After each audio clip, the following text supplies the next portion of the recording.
What's up, everyone? It's another episode of Draconian Combat. Here with Michael. We're going to discuss a couple of things that have happened in MMA this week. We had Potato get whooped. We had the Fighting Nerds. We had a member of the Fighting Nerds knock out my boy Bobby Green. We're going to talk a little bit about an upcoming card with Volkanovski, Lopez, Chandler, and Patty. And we're just going to get into it, right? And so first, we'll start with a recap. You know what? Let's start with Volk Lopez. Let's start with that card. And so I forget which UFC event it is, but it's coming up soon. Decent card, actually, right? I think it's 315. I could be wrong, or 314 or something like that. It's gonna be crazy if I'm able to live to see UFC 1000, but I don't know if that's gonna. I don't know if the Earth is still gonna be around by then. Well, I don't know. We might make it to UFC 700, 800 for sure, though. For that, because you figure it's been around since the mid 90s. So basically, when we were born is when it started. So that's possible. It's possible. We'll see. Yeah, we let's talk about that card, right? So one of the fights on the card is Patty Pimblett versus, and we could also talk about Topuria versus Islam today. The rumors are that fight. There's rumors of Makhachev versus DDP, so we'll address that too. But Patty and Chandler, right? They had the press conference, I think, last week. I like Patty Pimblett personally. He's a little bit overrated. I thought he was the goods at one point. Then I was like, yeah, he's a bit overrated. But I like his personality. What made you think he was overrated, though? Which fight was that? Because he's been. He had a good fight. He had one close fight, and then after that, he's been dominating people. I'm not giving you credit for dominating Bobby Green on the ground. No credit from me for that. You're saying Chandler's going to be his hardest test. I think he's going to finish Chandler. I think he'll probably finish Chandler. I think it's a 3-round bout. The way I feel about Chandler is that guy's just here for a paycheck and steroids. I think Chandler's juiced to the gills, in my personal opinion.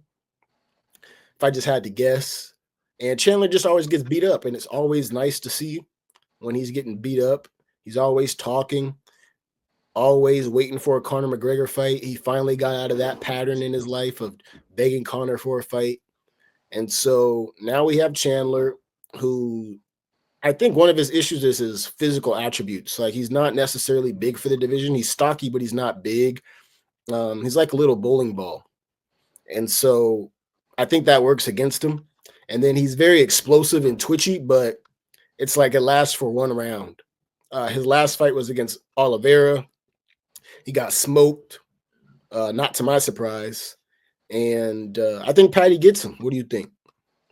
I think Patty finishes him. I think Patty is huge for his weight class. I don't know if Patty finishes him, though. I think he does. I think he does. You're talking about Chandler's size. Look at Patty, dude. Patty is like he has a lot of mass. That's the best way I can describe it. He gets real fat in the offseason. I know, but like when he comes in a fight night, like he's muscular, but it's thick muscle. It's not like you get what I mean? Yeah. You can tell he walks around heavy like he does, but he's actually kind of big for that weight class. He looks like he should be at 170, to be honest. Look at Patty's last fight and see how he's built.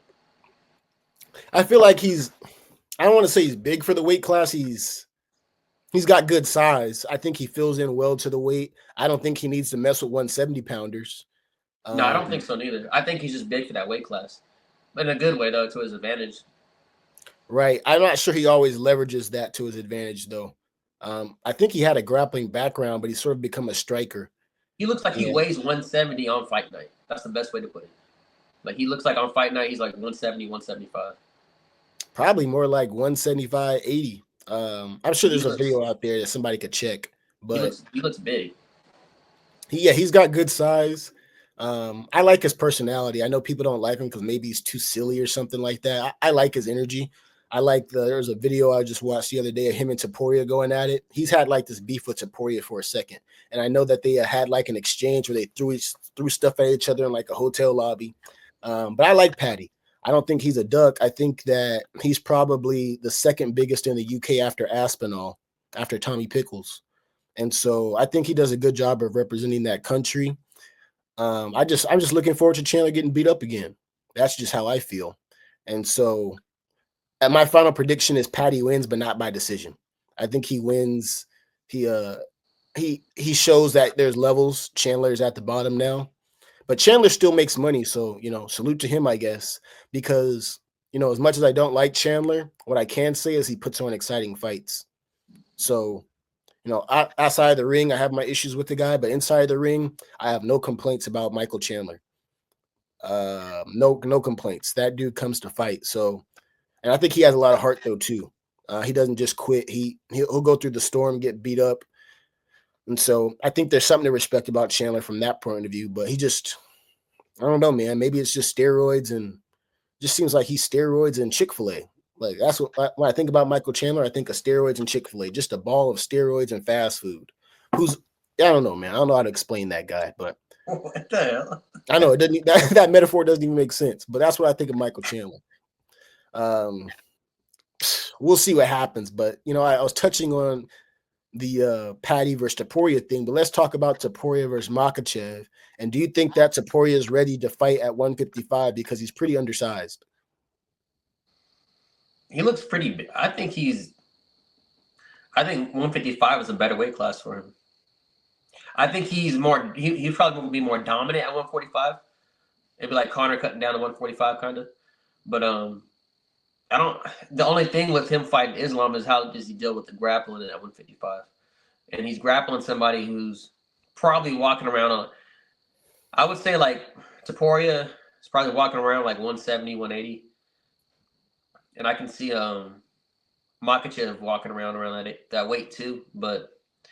I feel like Makhachev is bigger for that weight class. I feel like Makhachev can fight at welterweight if he wants to. I don't think Topuria could fight at welterweight if he wanted to. I don't think Makhachev can really fight at welterweight. I don't think Makhachev is overly big for the class. I think Topuria is a midget though. But we saw how Volk was able to deal with Makhachev. So is it really that much of a reach to say Topuria? Yeah, you got a point. You got a point. So that's what I think too. So like at the same time, while I'm doubting Topuria, it's like Volk was able to handle himself in the first fight. Obviously got knocked out in the second fight. It happens. But at the same time, I also think guys like, I feel like Patty could low-key give Topuria a good fight. I think Topuria loses to Arm & Hammer. I think Topuria loses to Dustin. I think Topuria versus Charlie Olives is real close. It's like 50-50. But I think that might be happening.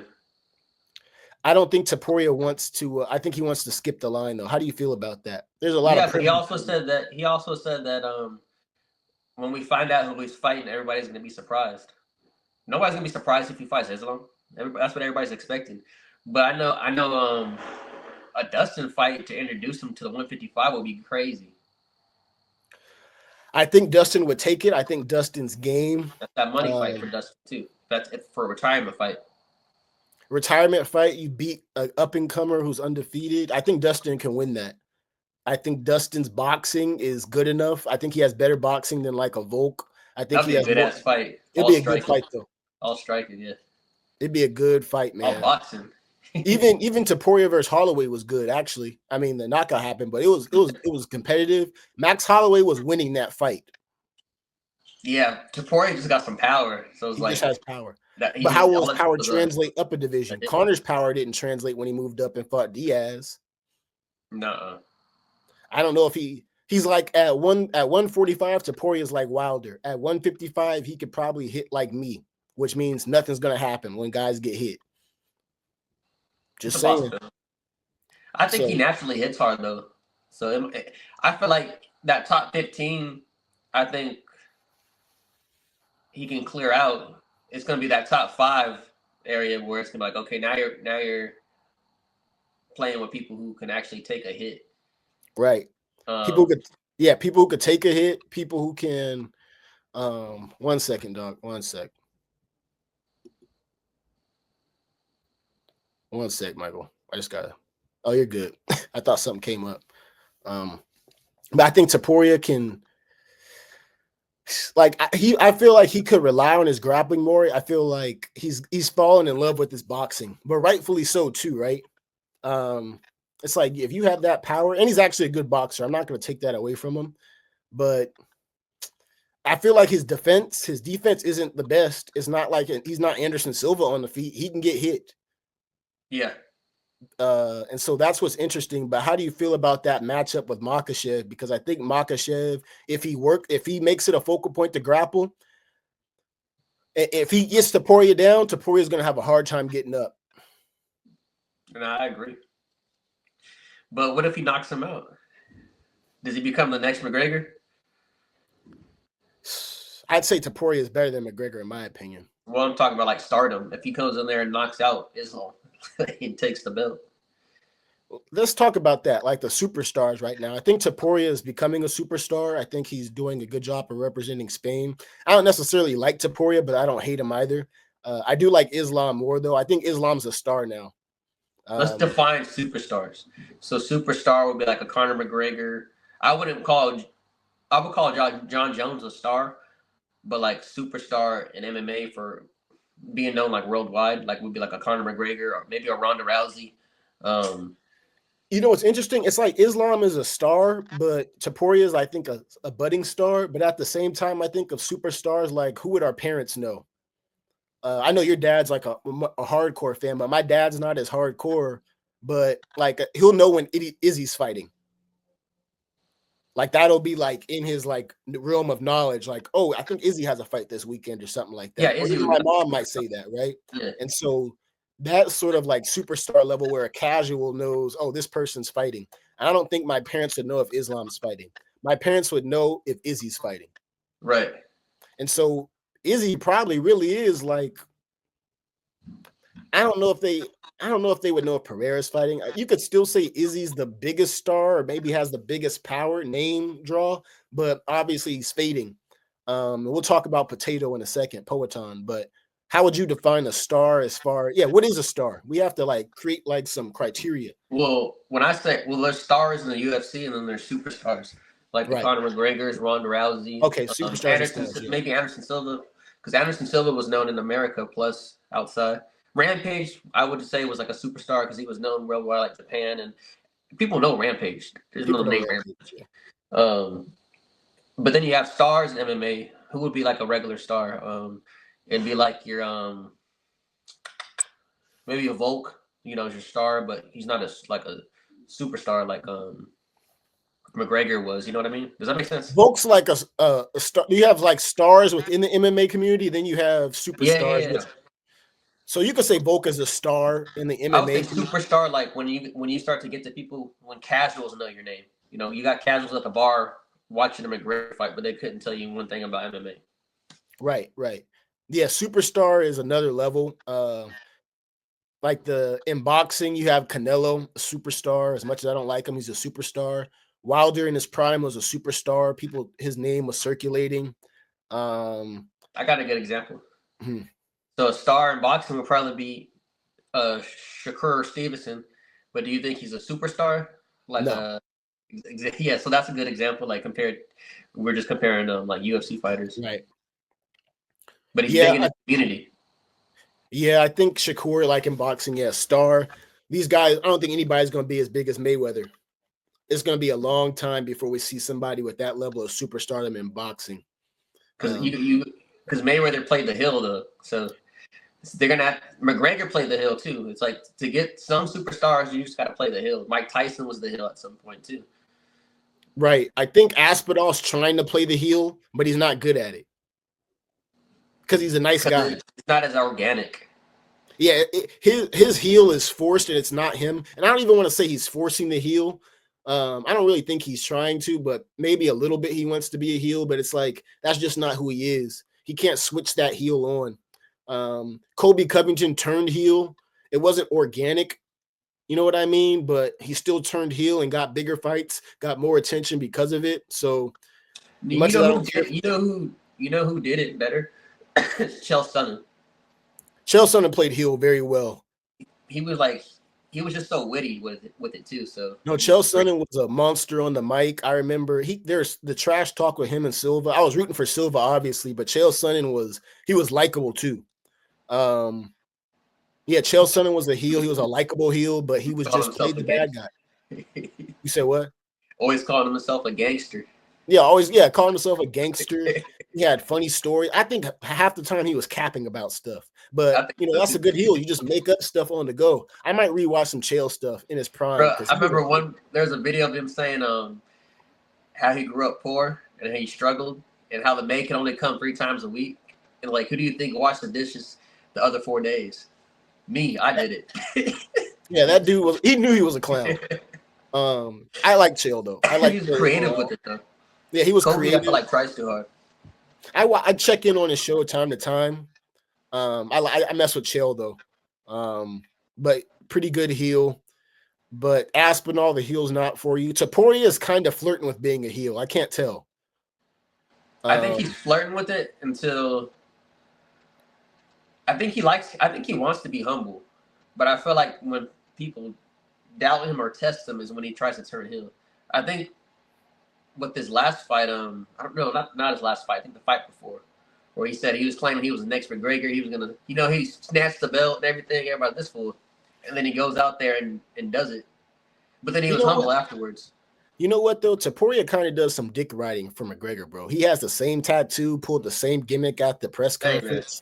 He's trying to. I think his brother has the same tattoo as well. It's like, what kind of?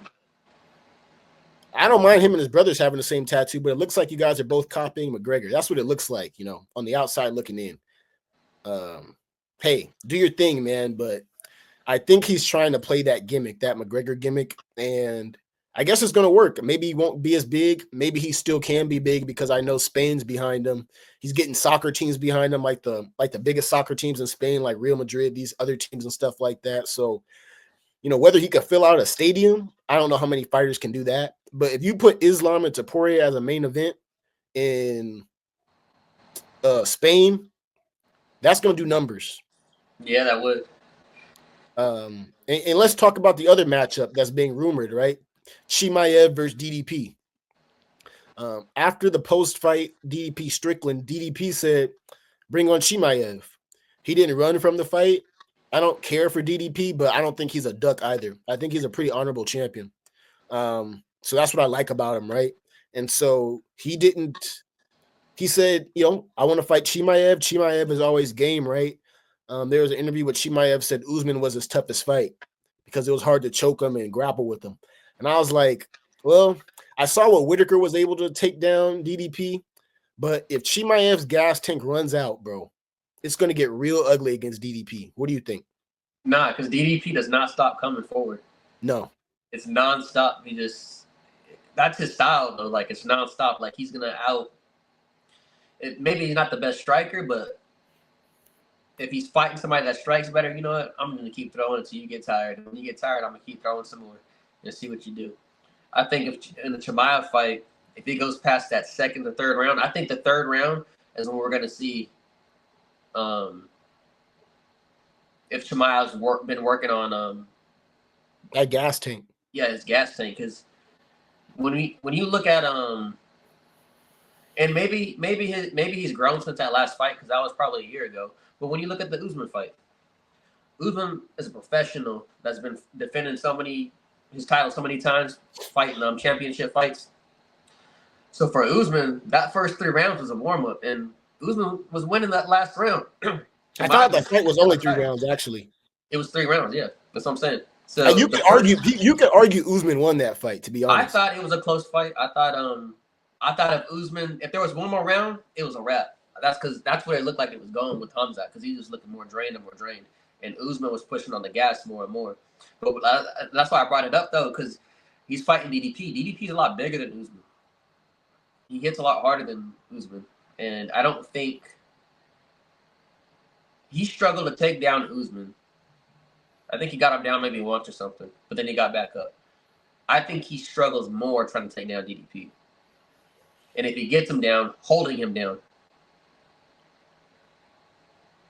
How tired do you get when you can't establish your game plan in that first round when you push everything? You push all your gas out in that first or second round against someone like DDP who's going to really start turning it up as each round goes by. DDP, I wish he turned up the volume more against Strickland, but I know he has the gas tank.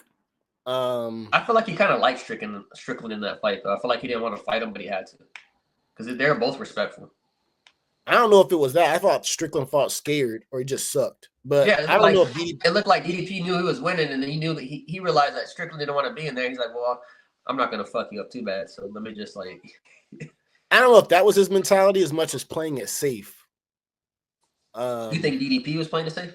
Yeah, in a good way, because I think he won 4-1, 5-0 in my opinion. So Strickland really disappointed that fight, man. But you know, it is what it is. I think that matchups though is real interesting.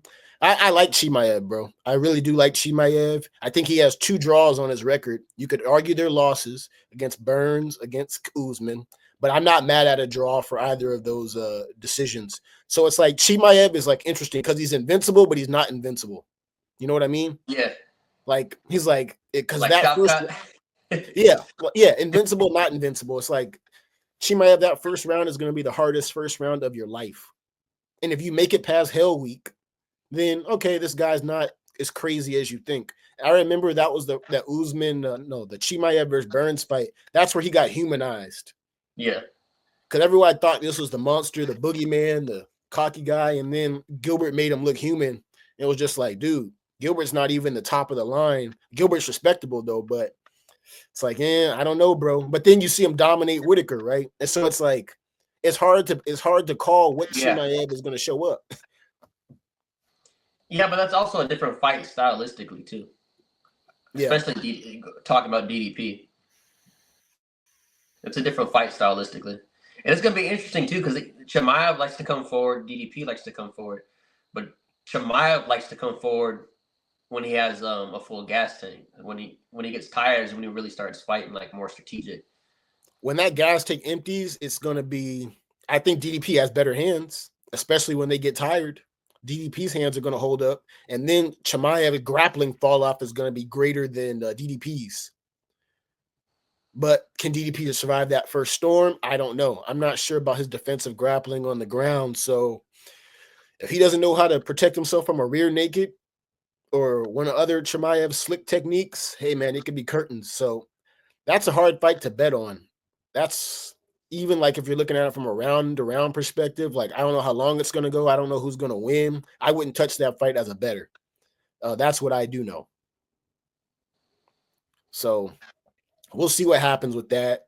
And then I think what we also we're going to take a step back and talk about Lopez, Volk, Bryce Mitchell.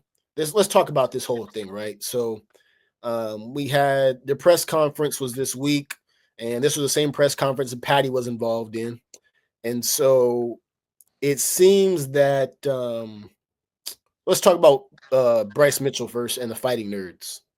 So that Fighting Nerd, I forget his name. He's pretty good, actually. Like, he's more than just a gimmick. Right. He got the win over, I forget the guy's name, but it was a good knockout win. Like, that dude's good. And he's fighting Bryce Mitchell. And the fight came about because dude said, oh, he's being anti-Semitic, something like that. And so now we got the fight. And so I guess Dana White made it happen. Dana White made it happen. Baldy made it happen. And so I think that guy's doing a good job of building himself up. He's like he's not a star yet, but he's doing a good job of building himself. Who knows how long this run will last? Bryce Mitchell, I think low-key has his hands full. I think he does, but yeah, he does, but shit. He's got to go out and fight. I think he's locked in, though. He looks like he's taking it very serious. Like, I mean, you got to think why he has this fight in the first place, too. His comments, what Dana White said. Basically, he's going to give him somebody who's going to maybe challenge or possibly beat him for his next fight. He's saying everybody can watch him, get his ass kicked. He did a good job of marketing himself with those comments, to be quite frank. Yeah. Whether someone disagrees or whatever their opinion is, somebody's going to tune in and watch Bryce get whooped. And he looks locked in, though, dude. Like, he looks pissed, but he looks calm. Right. I actually like both guys, so I don't know who I'm picking as far as who I want to win. I don't know. I think the other guy is going to win. I wouldn't be mad if Bryce won, though. I just hope Bryce, if you plan on fighting this guy, you better grapple. I wouldn't stand with him. That much I do know. What do you think? I think that should be his game. Use his striking to. How's the other guys grappling? I'm not sure it's really been tested all that much. I mean, I could say what I think Bryce should do, but Bryce probably already has a game plan. But if I were Bryce, I would use my striking to get him to the ground, and then if I'm in a dominant position where I can throw strikes, stay busy on the ground. Hit him in the body, hit him in the head, stay busy on the ground, and then look for openings for your submissions and stuff like that.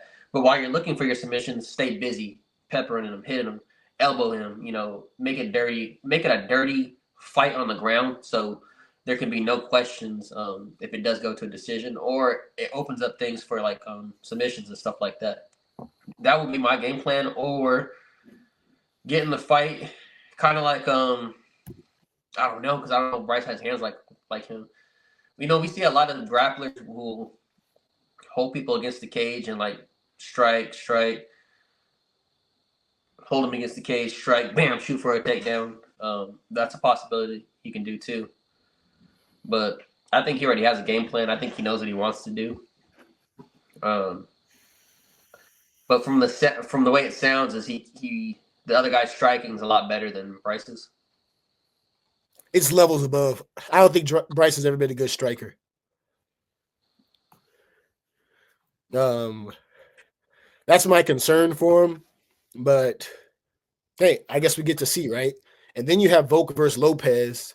So Volk gets a chance to reclaim featherweight glory. Taporia made some comments like, "Oh, both those guys are my children." Okay, dude, you didn't like clear out the division. You beat Volk. Stop acting like you went on some 4 That fight. is true though. Like he didn't clear out the division. Yeah, dude, acting like he ran through everybody. It's like, no, you didn't. Holloway's a good victory. Volk's a good victory, but you ain't run through people. So let's not get it twisted, Taporia. And that's partly why I think he doesn't want to fight the lightweights. He wants to just skip the line and do his best against Islam, because I think he wouldn't make it through the gauntlet. I don't think he could beat like 2 top 5 lightweights consecutively to get to Islam. I just don't think so. I don't think he's that good. I hope he can prove me wrong though, but I don't think he's that good. So I like Volk in that fight. I've seen Lopez fight on more than a couple of occasions. Nothing overly stands out to me, to be honest. I don't see anything crazy about him. What do you think? You talking about Lopez? Yeah. No, I think Volk's gonna take that.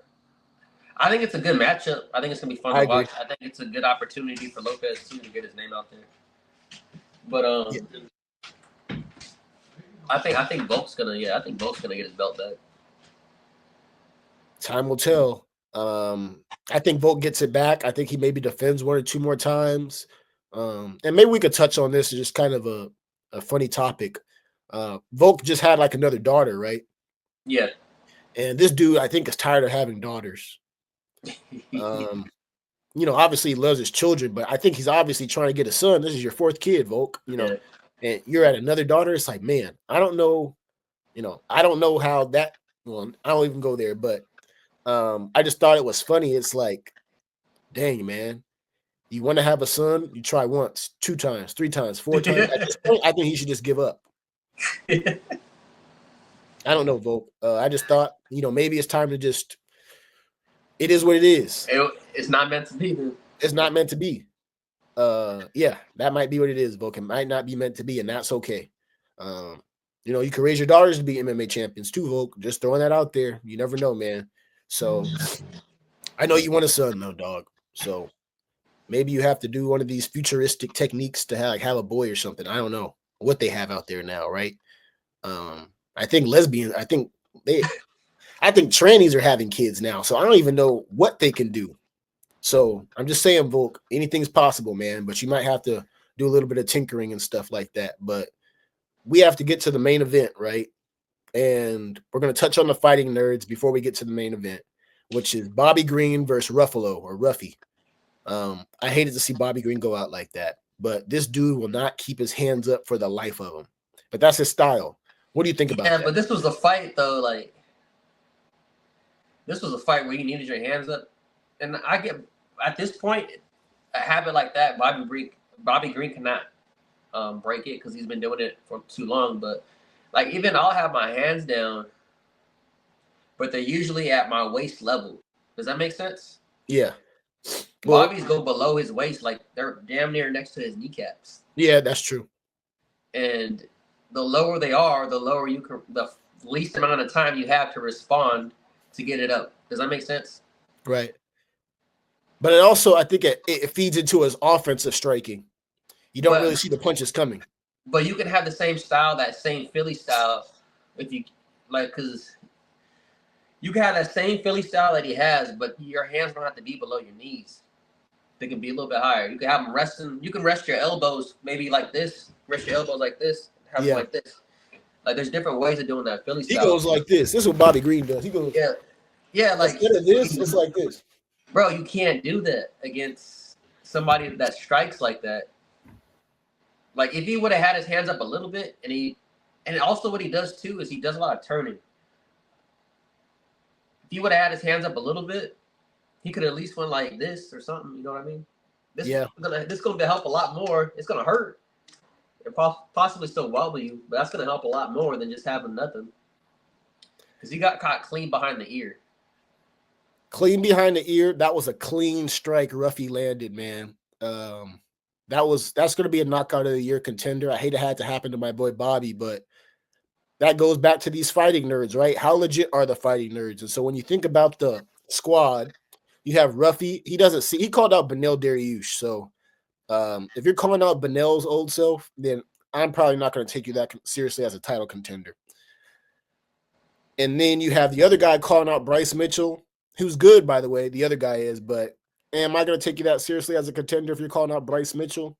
Well, maybe I should because you want to get a money fight real quick, build your name. But yeah, then you have Paulo. I think he's at middleweight. He's pretty solid. He's actually pretty solid. Do I think he can win the belt? Maybe, but I doubt it. But he's solid. I think they're all solid. And then you have the guy at 170, Pratis, I think, the one who likes smoking cigarettes. He's fighting Geoff Neal next, and that's going to be a banger fight because Pratis has those long, lanky arms and stuff. Yeah. So that's going to be interesting. What are your thoughts on? Do you believe the fighting nerds are actually here to stay, or is this going to be gone in about a year and a half? I mean, I think they're here to stay. I think, look at what they've done already. And how long have we been talking about them? Not very long. So I think they're here to stay. I'm confused more like, is it a group? Is it a gym? Like, is like a Team Body Shop? Like, did they just all start wearing glasses one day and call themselves nerds? I don't know. Is it a clique? Like, that's what I'm trying to still figure out. Like, is it just a club, like a little clique inside their gym, like Team Alpha Male? But in Team Alpha Male, they got the fighting nerds, which is like a clique. I don't understand. Like, I still don't understand what they are. If they're just like a team, if they all work together, do they train at different gyms? I still don't get it. I have to actually look into that. I know Paulo. I think that's his name. I think he was like a teacher or something, like a math or science teacher. So that's the one with the tattoos. Yeah. Okay, he's the first one I've seen start wearing the glasses. Gotcha. That's the first one I've seen. It's kind of a cheesy gimmick, but it's a better gimmick than what Kobe was running. It's more innocent. Yeah, it's more innocent. Not disrespectful. Right. Not nearly as disrespectful. I don't mind guys disrespecting each other, but it's more innocent. I guess I just need to figure out what's the basis of it. Like, how did you guys come up with this? All that type of stuff. But I think those dudes are fighters, though. And I think that's kind of like the twist, right? It's nerds who can fight. I guess that's the play. But those dudes, I wouldn't mess with them, even with their glasses. But I think it's interesting. And we saw Bobby go down. I hope Bobby doesn't retire. But speaking on that card, right, we had Jalen Turner retire. The fight started fast. Both lanky, both throwing. And then Jalen got caught up, man, in the triangle choke, and he announced his retirement after, and I was shocked. I was like, what?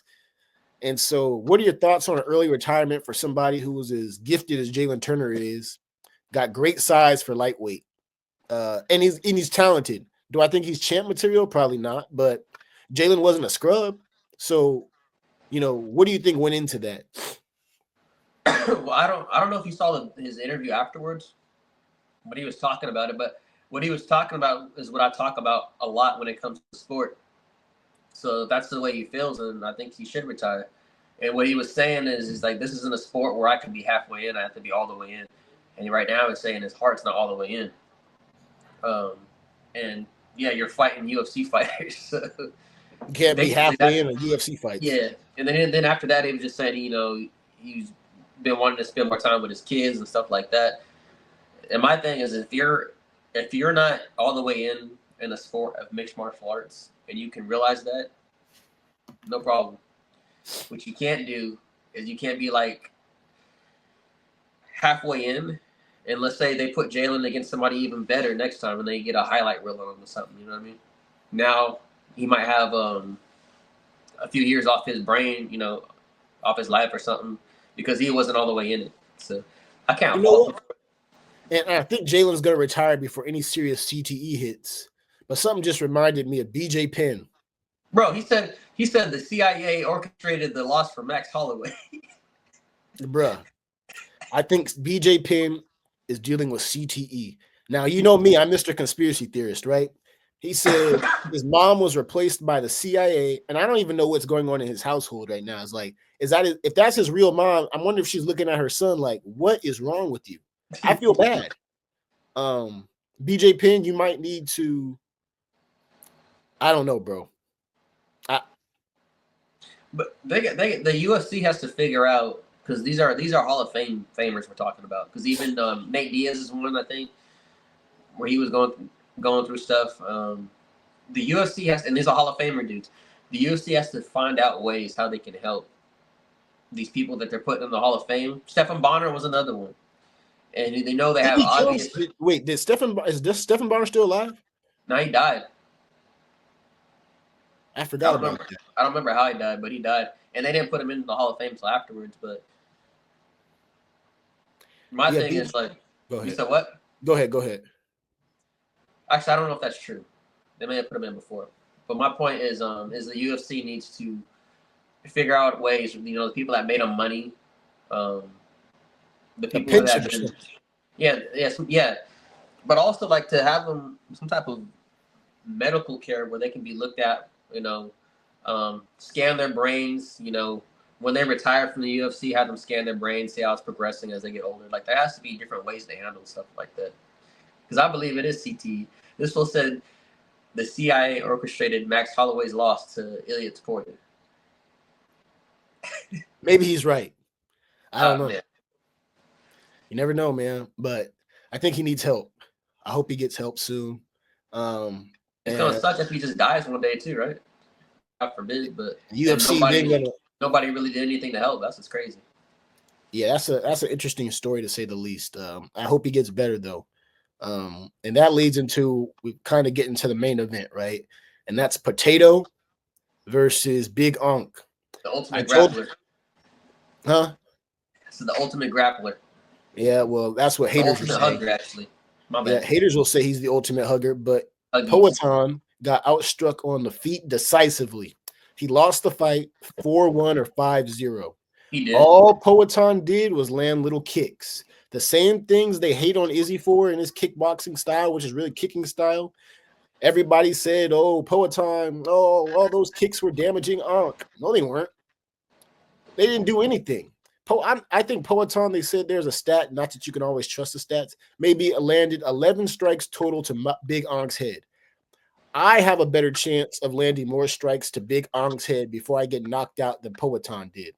So I want you to provide an explanation of why the greatest kickboxer in the UFC got whooped by a Dagestani wrestler. Please give me your explanation. Because he felt his power in his punch when he got stunned in that early round. And after that, he was hesitant. He got scared. Let's talk about how your boy couldn't take him down 11 times. All of them got stuffed. Okay, that's fine. I mean, and then what did he do when he had him against the cage?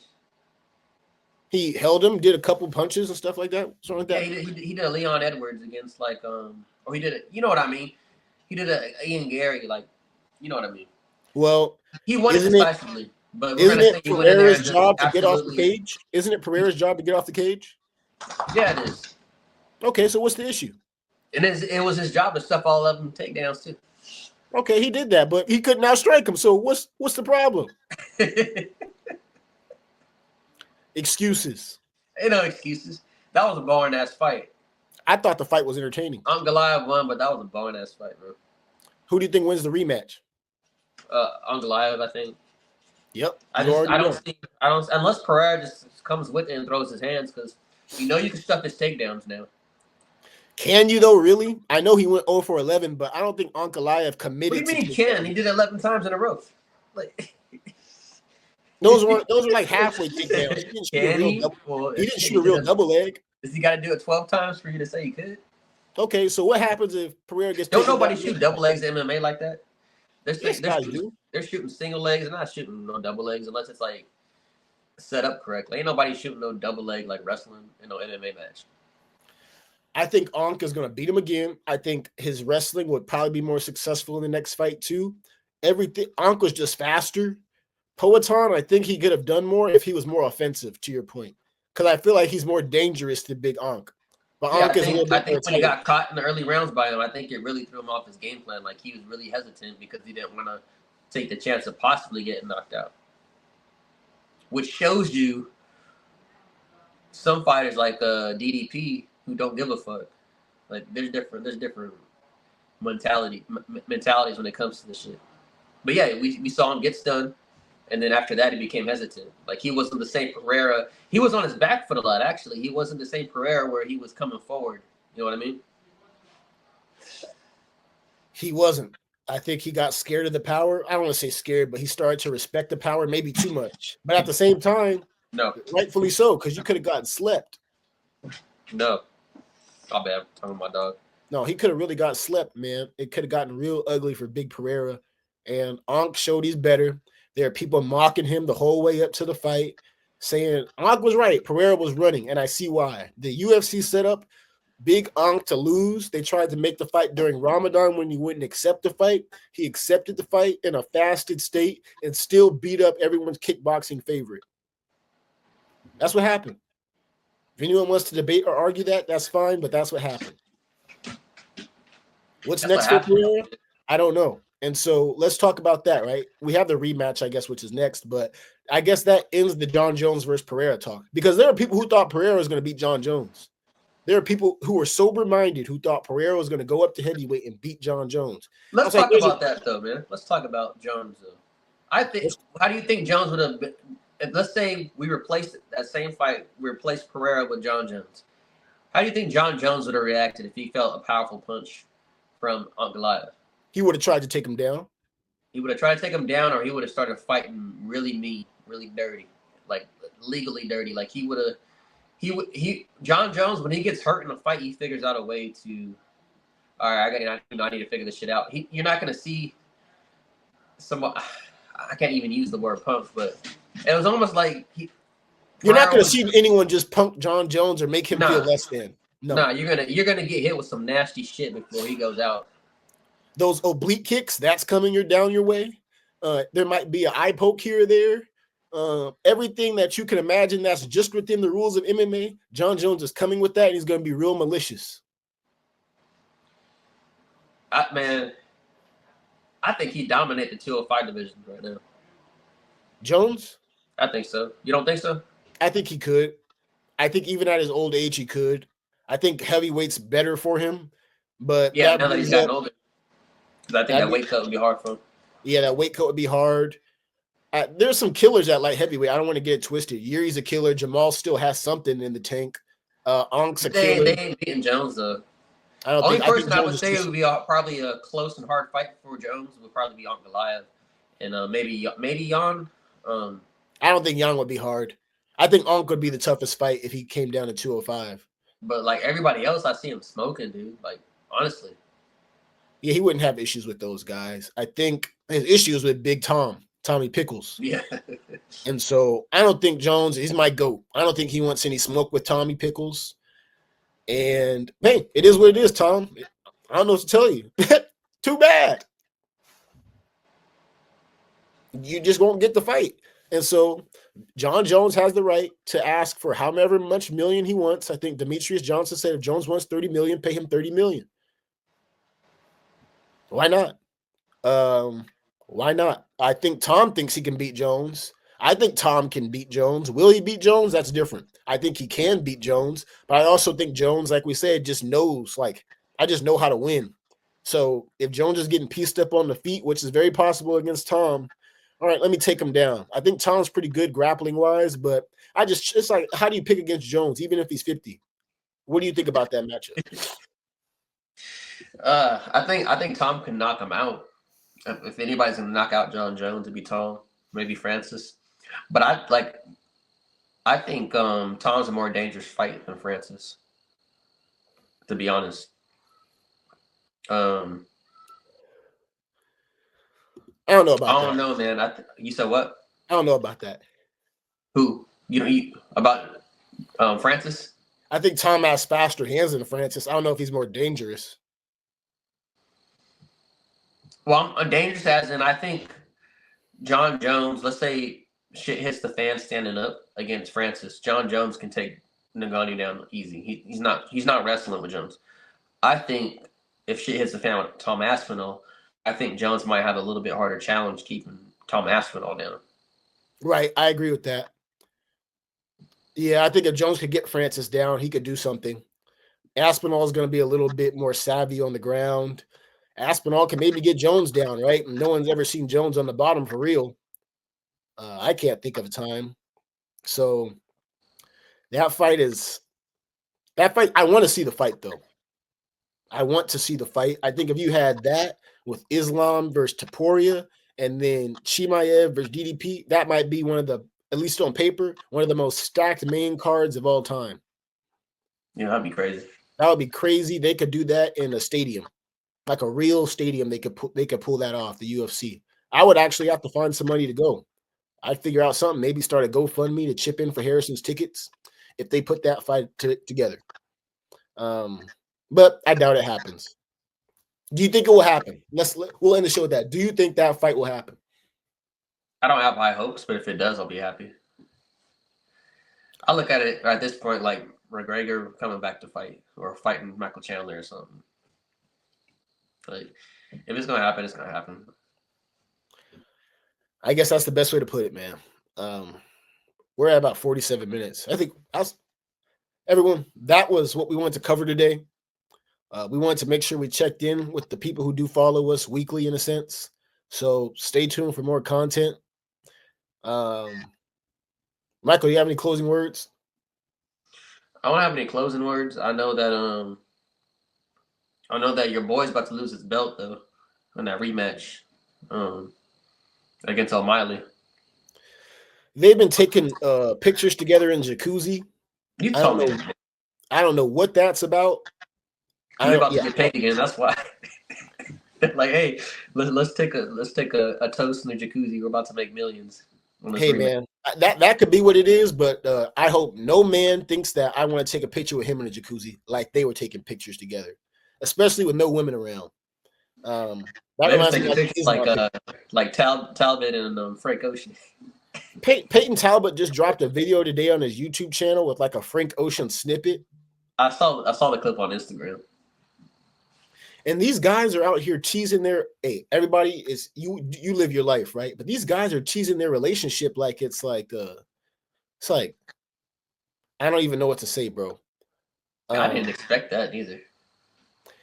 Hey, man, live your life. But Talbot, you need to actually, instead of wrestling with Frank Ocean, I think you should be wrestling on the mats in the gym so you can improve your takedown defense. That's going to be interesting, though, because he's hanging out with somebody famous.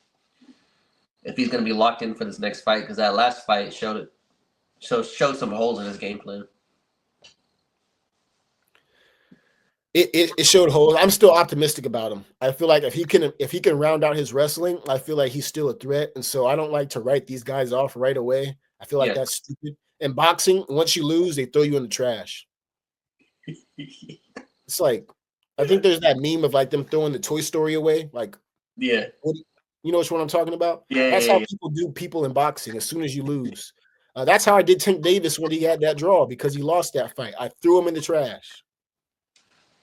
So, Peyton, I haven't given up on you, though. Even though you're doing your thing with Frank Ocean, you guys are making music together, doing all sorts of crazy stuff I don't really know about. I still believe in you, Peyton. So if you see this, I'm just letting you know, but just focus a little bit more on wrestling in the gym instead of wrestling with Frank. Now, I wouldn't say that to you because I know you can whoop me, but I'm just saying, I'm trying to look out for your career because I believe in you, Peyton. Do you have anything on that, Michael, before we close? No. You know what? That's another episode of Draconian Combat. Guys, we'll be back probably in a couple days. I'd say. Oh, let's if you want to preview the face-offs we have. You can do that. So there's been some.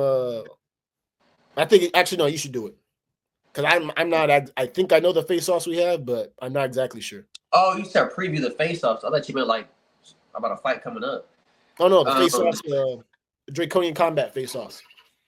We could preview just one of them, Cody versus Maddox. Yep, so we have Cody. We're looking to bring them both on and do a face-off together. Can you say that again? Because I didn't know. I said we're bringing Cody and Maddox on the show to do a face-off to promote their fight May 10th at RDC 18, I think. I got to double check. But, yeah, we got two lined up, and the first one coming up is going to be Cody versus Maddox for a face-off. Everyone stay tuned. Draconian Combat. We will be having a face-off for the kickboxing championship, I believe. Cody versus Maddox. It's going to be an exciting face-off. We're going to see how these guys feel about the matchup, and we're going to build up the fight. And so, best of luck to both of them. We both know both of them. And so we just want to see a good fight, right? And I think both guys are going to come to put on a scrap and just let the best man win, right? And so with that being said, this is another episode of Draconian Combat. Michael and I are on our consistency stuff in 2025. Yeah. I think that shows in how often videos are dropping as of late, and we're looking to keep it up. And so everyone stay tuned. If you're interested in being on the show, promote yourself, feel free to hit us up, Michael or me. If there's somebody you have some beef with in the MMA community, hit us up and we'll make a face-off. Now, don't hit us up if you have beef with someone, but don't plan on fighting them. You're wasting everyone's time. But if you have beef with someone, but if you got beef with somebody and you want to come on the show to vent, we can do that. We can do that. Yeah, if you have beef with someone and you want to call them out, then we'll give you that space. We're also going to give space. Come on and talk about it, though. You can come on and talk about it. We're also going to give space to the person you're talking trash about. We can't just let one person come up and talk their trash and then not let the opponent get off anything, right? Yep. So feel free to come on the show. Me and Michael have serious MMA combos, but we don't take ourselves too seriously. That's like my motto. So Draconian Combat, we will be back in probably a couple days. All right, Michael, I'll hit you up right now. All right, peace. Episode 55. Episode 55. Let's get it.